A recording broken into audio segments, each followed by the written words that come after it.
વિદ્યાર્થી મિત્રો, ચાલો હવે આગળ યામ ભૂમિતિના લેક્ચર નંબર 6 માં સ્વાધ્યાય 7.2 ચાલે છે. આ અગાઉ આપણે એમાં દાખલા નંબર પહેલો એટલે કે એના અનુસંધાનમાં એક દાખલો જોયો હતો અને રેખાખંડમાં અંતઃ વિભાજન કરતું બિંદુ શોધવાનું થાય, અંત્ય બિંદુ શોધવાનું થાય, વિભાજનનું પ્રમાણ શોધવાનું થાય. આવા દાખલા આપણે આગળ જોઈ ગયા. હવે બીજો એક આ પ્રકારનો દાખલો છે કે એક્સ અક્ષ એ બિંદુઓ 1-5 અને બી -4 5 ને જોડતા રેખાખંડનું કયા ગુણોત્તરમાં વિભાજન કરે છે તથા વિભાજન બિંદુના યામ શોધો. મેં તમને આ બાબત પ્રેક્ટિકલી બતાવી છે. બાજુમાં આ એક્સ અક્ષ, આ વાય અક્ષ, 1-5, આ +1 અને આ -5, આ એક બિંદુ છે. 1-5. બીજું છે -4 5, તો આ એક્સ અક્ષ ઉપર -4 ને 5, આ બીજું બિંદુ બી છે. સમજો આ એ છે. એને જોડતા રેખાખંડનું, તો આ રેખાખંડ બનાવો. સમજજો હો ખાસ. આ રેખાખંડ કે જેને એક્સ અક્ષ છેદે છે, અહીંયા જુઓ, આ રેખાખંડનું એક્સ અક્ષ વિભાજન કરે છે એવું કહી શકાય. પણ આ એક્સ અક્ષ આ રેખાખંડને છેદે છે એટલે ત્યાં એનું વિભાજન થાય છે. આપણે એવું પૂછ્યું છે તમને. તમને શું લખ્યું છે કે એક્સ અક્ષ એ ક્યાં છેદે છે અથવા તો ક્યાંથી વિભાજન કરે છે. સમજો છો?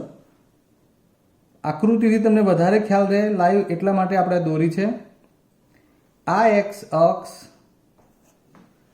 આ રેખાખંડ એબીને અહીંયા છેદે, ત્યાંથી એનું વિભાજન થાય છે. જુઓ, અહીંથી માનો કે આ વિભાજન કરતું બિંદુ પી લઈએ આપણે, તો આ પી બિંદુથી આ એ તરફનો, પી બિંદુથી બી તરફનો ભાગ જુદો પડે છે. ક્લિયર? એટલે આપણે એ શોધવાનું છે. આડકતરી રીતે આ અંતઃ વિભાજનના ટોપિકમાં તમારી પાસે જુઓ, એક રેખાખંડ છે, એના બે અંત્ય બિંદુ છે અને આ વિભાજન કરતું બિંદુ છે. પ્રમાણ શોધવાનું છે. આના યામ જાણો છો, આના યામ જાણો છો, આના કયા થશે? તો એક્સ અક્ષ ક્યાં છેદે છે એ તો આપણને આકૃતિથી ખબર પડી કે ભાઈ -1 અને -2 ની વચ્ચે મધ્યમાં આવતું હશે, તો એ પ્રમાણે જવાબ મળશે. પણ આ બિંદુમાં માનો કે અહીંયા તમારે એના યામ લખવા હોય તો તમે શું લખો? તો જાણતા નથી એટલે એક્સ યામ બાકી હોય, પણ વાય યામ તો 0 હોય, ફિક્સ જ છે. એક્સ અક્ષ ઉપરના બિંદુ માટે વાય યામ 0 હોય. આ આપણે શોધવાનો છે, જેને આપણે એક્સ ધારીએ. એટલે સૌથી પહેલા આપણે આ કામ કરવાનું છે કે લખણમાં શરૂઆતથી આપણે શું લખવું. તો ધારો કે એક્સ અક્ષ એ બિંદુઓ 1-5 અને બી -4 5 ને જોડતા રેખાખંડનું કે જેમ 1 ના પ્રમાણમાં વિભાજન કરે છે. બરાબર છે? આ બિંદુ એ આનું કે જેમ 1 ના પ્રમાણમાં, અહીં તમે m1/m2 એવું પ્રમાણ પણ લઈ શકો, પણ આ લખ્યા પછી તમને ખબર પડશે કે કેટલું સરળ પડે છે. બરાબર છે? કે જેમ 1 ના પ્રમાણમાં આ અંતઃ વિભાજન કરે છે આ બિંદુ એક્સ અક્ષ પરનું, અને એના યામ કયા બનશે?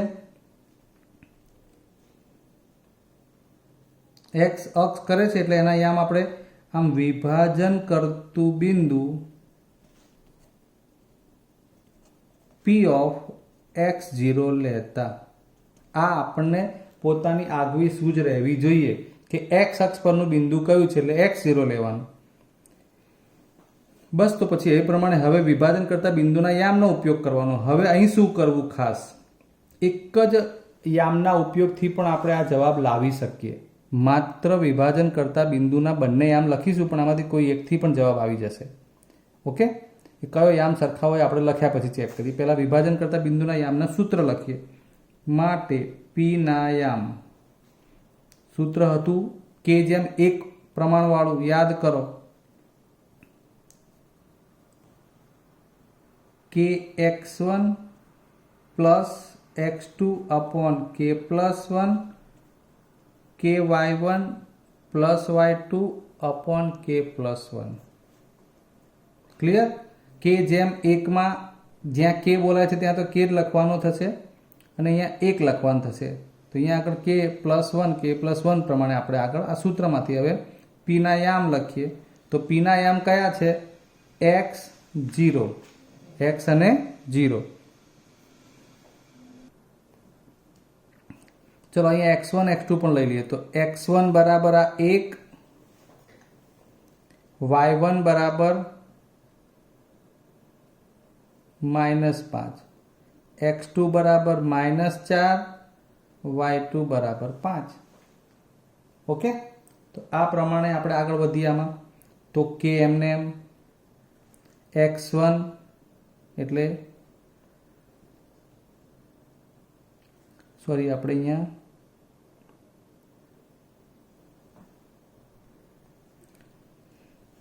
kx2 એટલે -4 આવશે, પ્લસ x1 એટલે 1 છેદમાં K+1.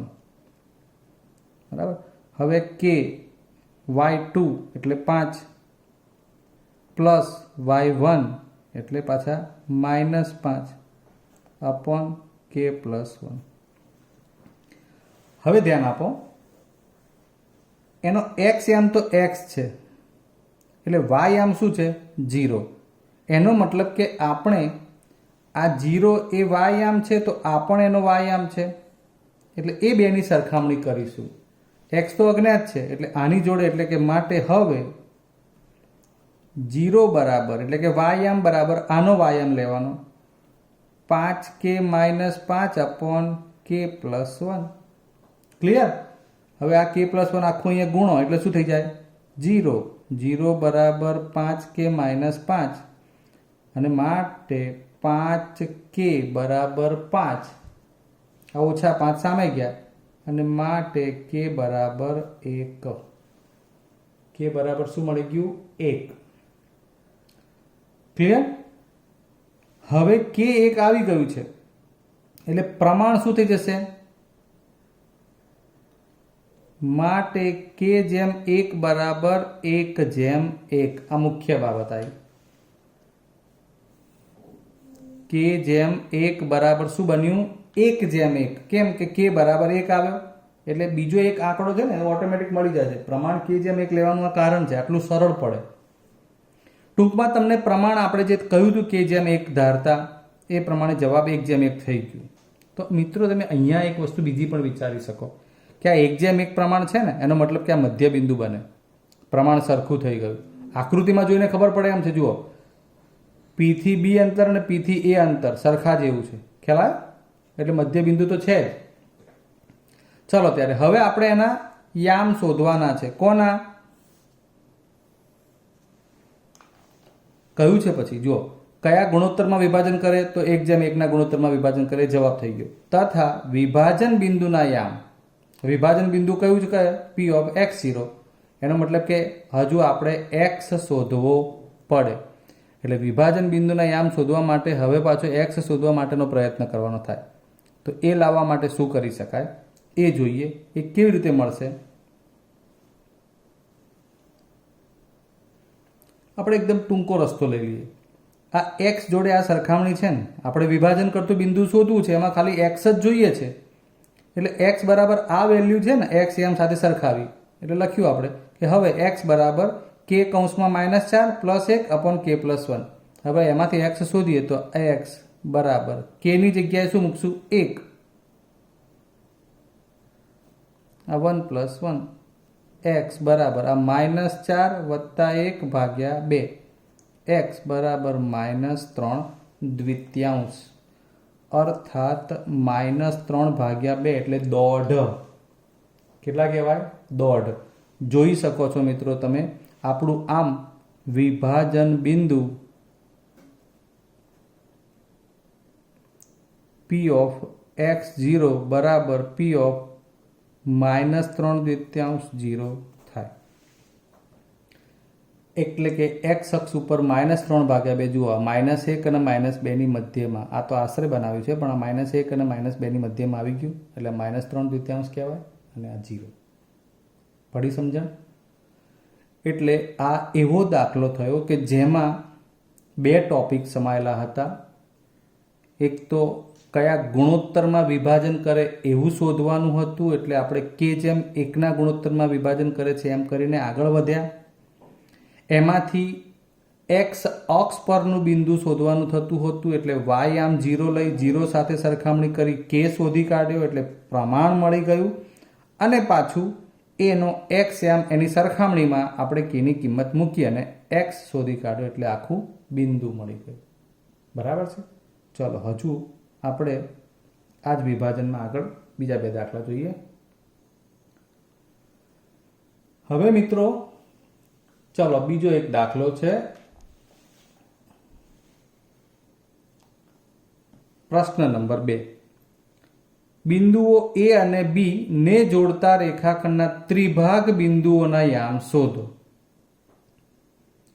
જો ટોપિક છે ને એ આપણે આમ ભૂમિતિની દ્રષ્ટિએ વિચારી શકીએ. યામ ભૂમિતિથી આપણે ઉકેલવાનું છે. બિંદુના યામ, અંતઃવિભાજનનો ટોપિક ભણ્યા છીએ એટલે એના અનુસંધાનમાં જ આપણે અત્યારે દાખલા જોઈ રહ્યા છીએ. આ રેખાખંડના ત્રિભાગ બિંદુઓ, પહેલા આટલું સમજીએ. આ ત્રિભાગ બિંદુઓ એટલે શું ભાઈ? તો રેખાખંડના 3 ભાગ થતા હોય એને ત્રિભાગ બિંદુઓ કહેવાય. એટલે માનો કે એક લાકડી હોય એને 3 સરખા ભાગમાં વિભાજિત કરવી હોય તો કેટલી વખત કાપવી જોઈએ? તો તમને તો પૂછું તો તમે એમ કહો 3 વખત કાપવી જોઈએ. તમે વિચારો 3 વખત કાપો તો 4 ભાગ થઈ જાય. એટલે કેટલી વાર કાપશો? તો કે 2 વાર. એનો મતલબ કે આ બે બિંદુઓ જે છે આપણે એકને પી કહીએ એકને ક્યુ કહીએ એ બનશે ત્રિભાગ બિંદુઓ. તો આમ આ ત્રિભાગ બિંદુઓ એ પી અને ક્યુ બન્યા. સૌથી પહેલા આપણને આઈડિયા એ જોવો જોઈએ. માનો કે અમે આ રેખાખંડની લંબાઈ 12 સેન્ટીમીટર નક્કી કરી હોય તો આ 4 અને 4 થઈ ગયા 3 સરખા ભાગ. એટલે અહીં એ અને બી ને જોડતા રેખાખંડના ત્રિભાગ બિંદુઓ પી અને ક્યુ છે એવું લખીએ. અહીં A4-1 અને B-2-3 ને જોડતા રેખાખંડના ત્રિભાગ બિંદુઓ પી અને ક્યુ લેતા. બરાબર, આપણે આ ત્રિભાગ બિંદુઓ તો લેવા પડશે. ચલો હવે એમ થાય કે આ બિંદુઓ તો પી અને ક્યુ કહી દીધા, પણ એમાં અંતઃવિભાજનનો ટોપિક કેવી રીતે કામ કરે? તો 3 સરખા ભાગ થઈ ગયા એટલે સૌથી પહેલા આપણને એ ખબર પડી જોઈએ કે માટે આવું કરવાથી બને શું? તો કે એ થી પી, પી થી ક્યુ અને ક્યુ થી બી, આ 3 પ્રમાણ સરખા થાય. હે ને? એપી, પી ક્યુ અને ક્યુ બી આ કેવા થશે? સરખા. એમાંથી ચલો આપણે પહેલા એવું વિચારીએ, ક્યુ બિંદુને અત્યારે છોડી દો તો આપણો ટોપિક તમને અંતઃવિભાજનનો સમજાઈ જશે. આ રહ્યા રેખાખંડ એબીના બે અંત્ય બિંદુઓ એ અને બી. એના માટે તમે અત્યારે પી નું સ્થાન વિચારો તો આ પી બિંદુ એ આ રેખાખંડ એબીનું કયા પ્રમાણમાં વિભાજન કરે એ વિચારો. પી એ એબીનું કયા? તો કે 1:2 પ્રમાણમાં વિભાજન કરશે. સમજ્યા? કેમ? આ એક અને આ એક એમ 3 સરખા ભાગ થતા હતા. તો જ્યારે તમે આ પહેલો ભાગ વિચારતા હોવ પછી પાછો આ બીજો એક સરખો ભાગ, આ 3 સરખા ભાગ હતા. પણ જ્યારે પી માટે વિચારો ત્યારે આ 1 અને આ પી થી બી એ આખું બની જાય 2. ખ્યાલ આવ્યો? એટલે પી બિંદુથી વિભાજન વિચારતા હોવ ત્યારે આ એપી 1 એકમ અને પીબી આ 1 ને 1 2 એકમ, એટલે પી એ એબીનું 1:2 પ્રમાણમાં વિભાજન કરે છે અથવા કરશે. હવે તમારી પાસે માપ તૈયાર છે. તો x1 બરાબર 4, y1 બરાબર આ -1, અહીંથી આ લઈએ x2 બરાબર -2, y2 બરાબર -3. વિભાજન કરતા બિંદુ P ના યામ લેવા હોય તો P ઓફ xy શોધવું છે. પ્રશ્નાર્થ. હવે લખીએ.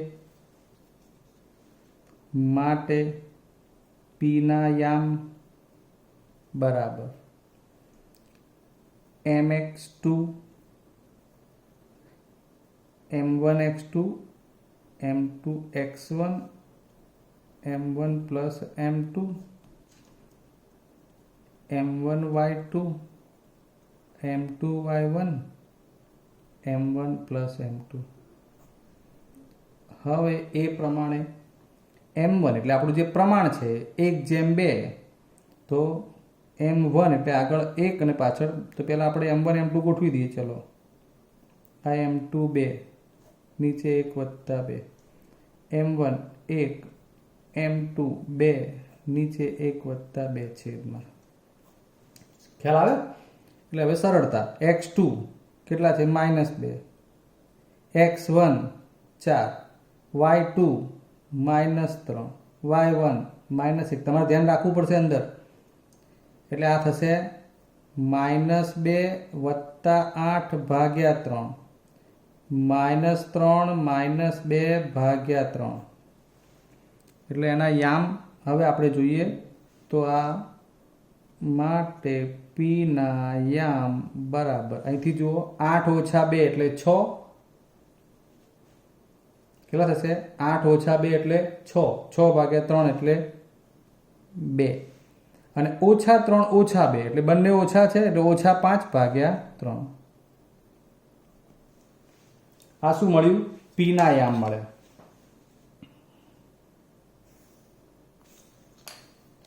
એટલે કે આ બિંદુના યામ મળી ગયા.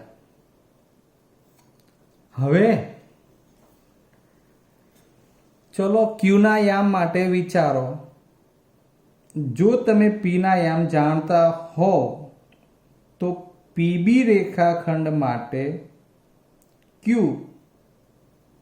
આ 1:1 સરખું પ્રમાણ હોય તો શું બને? ફરીવાર, આ રેખાખંડ PB માટે Q બિંદુ શું બને એવું પૂછ્યું છે.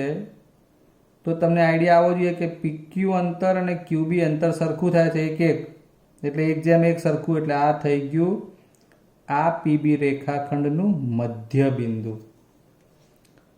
જો તમારે Q નું સ્થાન અહીં સમજવું હોય તો AQ 2 એકમ કહેવાય અને QB 1 એકમ કહેવાય. AQ 2 એકમ અને QB 1 એકમ. સમજ્યા વાતને? એ પ્રમાણે કરશો તો એ આવશે. એ પ્રમાણે જાતે વિચારજો. હું તમને મધ્ય બિંદુ પ્રમાણે કહું. અહીં Q એ PB રેખાખંડનું મધ્ય બિંદુ થશે. જ્યાં P ના યામ તો આપણે શોધી કાઢ્યા 2 અને -5/3. P ના યામ જાણો છો, B ના યામ જાણો છો, મધ્ય બિંદુ Q ના યામ શોધવાના છે. માટે Q ના યામ, મધ્ય બિંદુના યામનું સૂત્ર છે x1 + x2 ભાગ્યા 2, y1 + y2 ભાગ્યા 2. જ્યાં x1 એટલે હવે કયા ગણાય? અહીંયાથી આ, એટલે x યામોનો સરવાળો 2 અને -2, 2 - 2 ભાગ્યા 2. સમજો બરોબર. આ x1, આ y1, આ x2, આ y2, એટલે x1 x2. હવે આ y1 -5/3 -3 ભાગ્યા 2. એટલે આ તો 2 - 2 0 ભાગ્યા 2 એટલે 0 થઈ ગયું. બરાબર. આનું સાદું રૂપ લેવું હોય તો તમારે -5 3 તરી 9 ભાગ્યા 3 દુ 6 બરાબર 0, -14 ભાગ્યા 6 બરાબર 0, -7 ભાગ્યા 3. Q ના યામ આવું થાય. ઓકે, તો આ આપણે આપેલા રેખાખંડના ત્રિભાગ બિંદુના યામ શોધવાનો ટોપિક જોયો. હજુ એક આવો ટોપિક કે જેમાં 4 ભાગ કરવાના હોય તો એ કેવી રીતે શોધાય એવો એક દાખલો જોઈએ. મિત્રો પ્રશ્ન નંબર 9 જુઓ. એમાં a-2 અને b-8 ને જોડતા રેખાખંડનું 4 સમાન ભાગમાં વિભાજન કરતા બિંદુના યામ શોધો. જેમ આગળ આપણે જોયું કે એમાં 3 સરખા ભાગ કર્યા હતા, અહીંયા 4 સરખા ભાગ કરવાના છે. તો સૌથી પહેલા તો 4 સમાન ભાગ કરતા બિંદુઓ અહીં a અને b ને જોડતા રેખાખંડનું 4 સમાન ભાગમાં વિભાજન કરતા બિંદુ PQR લેતા. કેમ આવું લખ્યું? તો આ થઈ ગયા એના સરખા ભાગ માટેના PQ અને R બિંદુ. આ 1 એકમ પ્રમાણ, પાછું આ બીજું 1 એકમ પ્રમાણ, આ ત્રીજું 1 એકમ અને આ 4 સરખા ભાગ થઈ ગયા. અર્થાત 4 સરખા ભાગ માટે 3 બિંદુ જોઈએ. એટલે આપણે શોધવાના છે યામ કોના? PQ અને R ના. આપણે તો PQ અને R ના યામ જોઈએ છે. હવે ચલો થોડી બુદ્ધિ વાપરો. ચલો હું તમને કહી દઉં કે Q બિંદુ માટે તમારે વિચારવું છે. તો Q બિંદુના યામ જોઈતા હોય તો શું વિચારી શકો? તો સાહેબ રેખાખંડ AB છે, Q નું સ્થાન A બિંદુથી Q અંતર અને B બિંદુથી Q અંતર કેવા થાય છે? હા, સરખા થઈ જાય છે. હને? તો આ 1 અને 1 ચારેય સરખા ભાગ થતા હતા, એમાંથી AQ અને QB એ સરખું થયું માટે અહીં AQ બરાબર QB થાય, જેથી Q એ રેખાખંડ AB નું શું થાય? મધ્ય બિંદુ બને. Q શું બનશે? રેખાખંડ AB નું મધ્ય બિંદુ. તો હવે મધ્ય બિંદુના યામ પ્રમાણે ગણવાનું. તો માટે સીધું Q ના યામ બરાબર, હવે સીધું જ લખીશું આ x યામોનો સરવાળો -2 + 2 ભાગ્યા 1 + 1 2 નો સરવાળો. બરોબર ને? x1 + x2 upon 2 લઈએ છીએ તો ડાયરેક્ટ 2 લખો તો 2 લખો. પછી y1 + y2 તો 2 + 8 ભાગ્યા 2. આ તો -2 + 2 એટલે 0 ભાગ્યા સમથિંગ એટલે 0. 8 ને 2 10 ભાગ્યા 2 એટલે 5. Q ના યામ મળ્યા 0 અને 5. હવે વિચારો મિત્રો, તમને A ના યામ તમે જાણો છો, Q ના યામ મળ્યા છે, તો AQ રેખાખંડ માટે બિંદુ P શું બને? તે જ રીતે Q એ રેખાખંડ AQ નું મધ્ય બિંદુ બને. બરાબર? AQ નું મધ્ય બિંદુ P, P એ AQ નું મધ્ય બિંદુ બને અને માટે P ના યામ, એમાં પણ પાછું આ બંનેનો સરવાળો -2 + 0 ભાગ્યા 2 અને 2 + 5 ભાગ્યા 2. તો -2/2 થવાના એટલે -1 5 ને 2 7 ભાગ્યા 2 એટલે -1 અને 7 દ્વિતીયાંશ એ આવી ગયા P ના યામ. ક્લિયર? હવે R ના યામ શોધવા હોય તો શું થાય? તો R ના યામ માટે તમારે QB રેખાખંડ જોવો પડશે. એટલે કે R એ QB નું મધ્ય બિંદુ હોવાથી R ના યામ પ્રમાણે તમારે આવી રીતે જાતે ગણવાનું. હું તમને એનો જવાબ લખી આપું કે R ના યામ તમારે આવશે 1 અને 13 દ્વિતીયાંશ. બરાબર છે? એ તમારે જાતે ફોલો કરવાનું, કારણ કે 0 + 2 ભાગ્યા 2 1 8 + 13 ભાગ્યા 2 દેખાય છે ક્લિયર. એ મોઢે ખબર પડી જાય. જુઓ, 0 + 2 2 ભાગ્યા 2 એટલે 1, 8 ને 5 13 13 ભાગ્યા 2. ક્લિયર? તો આજે આપણે આ ટાઈપના જનરલી શું કરીએ છીએ કે એક સરખા ટોપિક હોય ને એને આપણે ભણવાનો પ્રયત્ન કરતા હોઈએ છીએ. ફરીવાર યાદ કરાવી દઉં, જો આપણી ચેનલ તમે જોતા હો, સતત નિયમિત રીતે જોતા હો, તમે તમારા મિત્રો સાથે ચર્ચા કરતા હો, દરેક લેક્ચરમાં આપણે એક વસ્તુ ફિક્સ છે કે જો તમને ડિસ્ક્રિપ્શનમાં દાખલા મૂક્યા હોય તો જોવાના છે. ઘણી વખતે મૂક્યા હશે, ઘણી વખતે ના મૂક્યા હોવ તો એટલા માટે કે તમને આના અનુસંધાનમાં પુસ્તકમાં કે બીજા સામાયિકમાં કે પ્રેક્ટિસ વર્કમાં દાખલા મળી રહેતા હોય છે. એટલે હું માનો કે વિડીયોમાં કહેવાનું ભૂલી પણ જાઉં છું તો તમારે જે તે પ્રકારના દાખલા જે ભણાવ્યા હોય એ તો લખવા જ રહ્યા, પણ એ સિવાયના દાખલાની પ્રેક્ટિસ માટે તમારે અન્ય સામાયિકનો ઉપયોગ કરવાનો જ હોય. આશા કરું કે તમે વિડીયોને લાઈક જરૂરથી કરતા રહેતા હશો. ના કરતા હો તો ખાસ કરતા રહેજો મિત્રો. ચેનલ સબસ્ક્રાઈબ ના કરી હોય તો એ પણ સબસ્ક્રાઈબ કરજો, એટલી વિનંતી છે. હવે નવા વિડીયો માટે રજા લઈએ, ફરી મળીશું. જય હિન્દ.